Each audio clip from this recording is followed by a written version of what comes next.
দ্বিতীয় নাম্বার, রাসূল সাল্লাল্লাহু আলাইহি সাল্লাম যে শাস্তিটা প্রত্যক্ষ করেছেন সেটা আলেমদের সাথে সম্পৃক্ত। এই হাদিসটা বর্ণনা করতে আমিও আ আমারও খুব ভয় হচ্ছে। এই শ্রেণীর কাতারে কে জানি দাঁড় হয়ে যায়।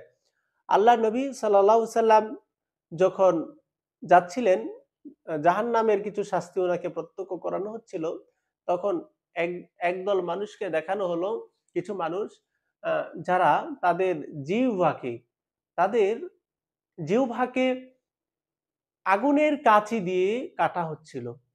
তাদের যে জিহ্বা, তাদের যে জিহ্বা সেটাকে আগুনের কাঁচি দিয়ে কাটা হচ্ছিল।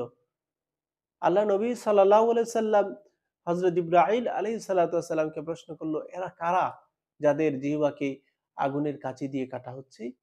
আল্লাহর নবী সাল্লাল্লাহু আলাইহি সাল্লামকে হযরত জিবরাইল আলাইহিস সালাতু ওয়াস সালাম আ জানিয়ে দিলেন, এরা হচ্ছে পৃথিবীর ওই সকল বক্তা যারা মানুষকে ভালো কাজের আদেশ দিত।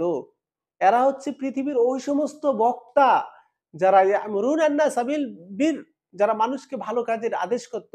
ওয়া ইয়ানসাউনা আনফুসাহুম, কিন্তু তারা নিজেরাই ভুলে যেত, তারা নিজেরা কোনো আমল করত না। যেটা মুসনাদ আহমদের ১২,২১১ নম্বর হাদিসের মধ্যে বর্ণিত হয়েছে।